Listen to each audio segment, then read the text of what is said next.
S'il y a bien une chose qu'il ne faut pas rater à l'intérieur d'une vidéo, c'est la prise de son. On est nombreux à être d'accord sur ce sujet, tout simplement parce que ça se travaille très mal en post-production, et puis parce que lorsque vous avez réussi à dire ce que vous avez envie de dire, il n'y a rien de pire que s'apercevoir que le micro n'était pas allumé, il y a des parasites, il y a du souffle, il y a du vent dans le micro, enfin bref, c'est le cauchemar absolu de devoir la recommencer, et je sais ce que je dis, tout simplement parce que j'en suis à la 15e prise de cette introduction. Ça, vous le voyez pas en post-production, c'est des choses qu'on efface évidemment. Donc là, je suis bien content. Je vais pouvoir vous dire bienvenue sur AviExpress pour le test du microphone Synco P1T. Je pensais avoir fait 15 prises, mais en réalité, j'en ai fait 17. Heureusement, ça se passe pas toujours comme ça. J'en profite aussi pour vous dire qu'à cet instant précis, j'utilise le microphone de chez Synco positionné juste ici et je filme avec mon smartphone, contrairement à d'habitude où je filme avec ma caméra. Le premier accessoire absolument génial de ce microphone, c'est le petit dock de chargement que vous avez ici, qui va ressembler au dock que vous avez dans les différents écouteurs.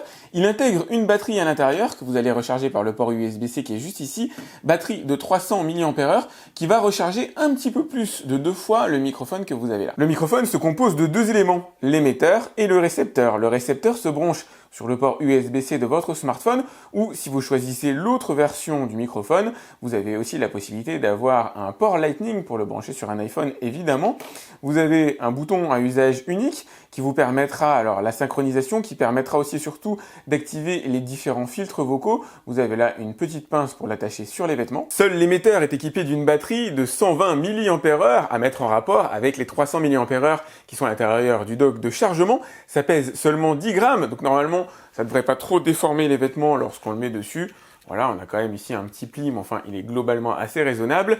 Le récepteur, lui, par contre, qui se branche sur le téléphone, pèse seulement 5 grammes. Il ne dispose pas de batterie intégrée, tout simplement parce qu'il sera alimenté par le port USB-C de votre téléphone. Attention, si le microphone semble compatible avec tous les iPhones, il n'en est pas de même avec Android, et je peux pas vous donner les listes de compatibilité, mais par exemple, il n'a pas fonctionné avec mon tout nouveau Realme 9 Pro Plus. Donc du coup, le test va être effectué avec mon Xiaomi Mi 11, et le premier test qu'on va faire, c'est la portée. Il a une portée de 150 mètres en environnement dégagé, mais ce que je vais faire comme test qui peut être intéressant, c'est de faire un test à l'intérieur de ma maison. Je vais aller au plus loin, donc là je suis au fond de ma maison, je vais aller au plus loin à l'intérieur de mon salon, qui doit se trouver à environ 13 mètres, et l'objectif ça va être de voir si vous entendez toujours le son de ma voix.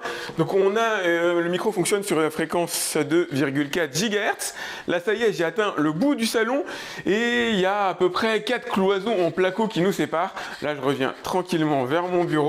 Normalement, ça a dû fonctionner. J'espère que ça a marché. Allez, on se fait encore un autre petit test de portée. Là, je suis dans mon jardin. Je vais aller véritablement au fond, histoire de voir si ça fonctionne toujours. Mais enfin, normalement, en environnement dégagé comme ça, vous devriez... Alors, vous me voyez pas, ça y est, normalement, là, vous me voyez. Vous devriez pouvoir m'entendre sans souci. Si l'utilité d'un microphone n'est plus à prouver, ne serait-ce parce que je peux m'éloigner comme ça de mon smartphone, et vous entendez, vous continuez à entendre le son de ma voix, ce qui serait infaisable avec le microphone du téléphone lui-même, qui est situé beaucoup trop loin pour pouvoir bien me capter. Là, je suis libre de tous mes mouvements, je suis libre d'aller interviewer quelqu'un. D'ailleurs, il existe une version du microphone avec 2 émetteurs comme celui-là, si jamais vous souhaitez faire des interviews. Et puis, il y a selon moi le côté économique qui entre en jeu. On a tous un smartphone, donc du coup, pas besoin d'aller acheter un appareil photo type réflexe, comme moi je peux l'avoir pour faire mes vidéos YouTube. En règle générale, un smartphone, ça fait très bien le job. Même la caméra selfie là, de mon Xiaomi Mi 10, qui n'est pas le plus récent du marché, s'en sort quand même globalement plutôt bien. Je pourrais m'amuser à utiliser la caméra principale d'ailleurs pour avoir une image d'un peu meilleure qualité, mais ça vous évite d'avoir à faire des dépenses supplémentaires pour de l'imagerie, alors qu'en règle générale à la maison, via le smartphone, on a déjà quelque chose de correct. Pour ceux qui souhaitent se lancer sur YouTube, ça vous permet de vous lancer à moindre frais, tout en conservant l'idée que la piste son, c'est la plus importante. J'imagine que là, vous avez dû entendre le scooter passer derrière. Petit goodies sympa, je peux choisir de charger mon smartphone en utilisant directement le port USB-C que vous avez ici sur le récepteur, ou je peux choisir de brancher un casque audio pour avoir un retour directement dans les oreilles. C'est bon à savoir, mais tant que le récepteur est branché sur votre smartphone, pour écouter le son de vos rushs, vous devrez utiliser la prise casque ou débrancher le récepteur parce que les haut-parleurs de votre smartphone sont désactivés tant que le récepteur est dessus. Quelques goodies ont été placés à l'intérieur du microphone. Si j'appuie sur le bouton qui se trouve ici sur le récepteur, normalement le son de ma voix doit être modifié avec différents filtres d'écho, des filtres plus ou moins graves, qui sont plus ou moins utiles évidemment. Ça peut être intéressant à certaines fins pour rigoler, par exemple. Lors de conversations audio, mais c'est pas fondamental.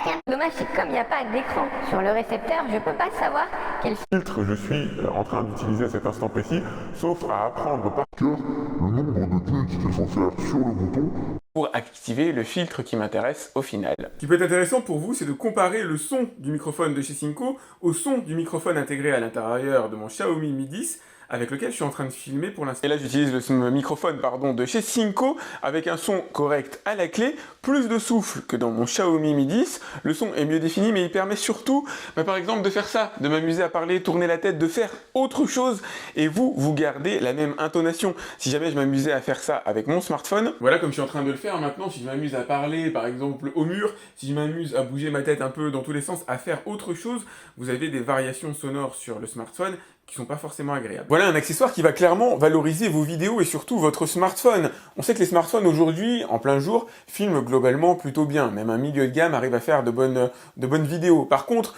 en matière de prise de son, en règle générale, c'est clairement le parent pauvre. Si vous n'êtes pas face à la caméra à moins d'1 mètre, la prise de son est pas terrible. Voilà typiquement le genre de produit qui va permettre de régler ce problème, vous permettre de faire ce que vous avez envie, d'être au centre de l'attention et surtout que votre interlocuteur, que les personnes qui vous regardent puissent véritablement se focaliser sur votre voix sans avoir des variations embêtantes, tout en étant en mesure d'entendre ce qui se passe autour. Et c'est peut-être un des reproches que je peux faire à ce micro-là. Normalement, il y a des systèmes de réduction de bruit à l'intérieur qui sont pas particulièrement efficaces. Le micro n'est pas focalisé à 100% sur ma voix. Vous l'avez entendu avec le scooter qui passait derrière moi. On l'a extrêmement bien entendu alors qu'il se trouvait à environ une dizaine de mètres. Enfin bon, les scooters, c'est vrai que ça fait beaucoup de bruit. Mais ça a aussi l'avantage de permettre d'écouter ce qui se passe à l'intérieur d'une pièce. Vous n'allez pas faire que des vidéos destinées à YouTube. Vous pouvez utiliser ce genre de micro pour parler à la famille, pour avoir une voix peut-être un peu plus audible, pour pouvoir faire partager ce qui se dit dans la pièce. Et le micro a un gain suffisant pour obtenir le son de personnes qui se trouveraient à distance de vous, sans avoir à investir dans plusieurs microphones. Ça, c'est le côté cool. Par contre, le gain est quand même assez élevé et a tendance à générer du souffle que moi, je vais pouvoir enlever en post-production. Ce sera un peu plus difficile pour vous si c'est pas véritablement votre truc. J'espère que vous avez aimé cette vidéo. Si c'est le cas, n'hésitez pas à la liker.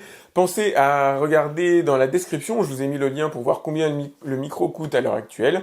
Il n'est pas particulièrement donné. Si vous en avez vraiment l'utilité, ça peut valoir le coup clairement d'investir. N'hésitez pas à vous abonner à ma chaîne si ce n'est pas déjà fait, à me laisser un message, un commentaire si vous avez des questions. Et moi, je vous dis à très vite pour un autre test sur AliExpress. Salut!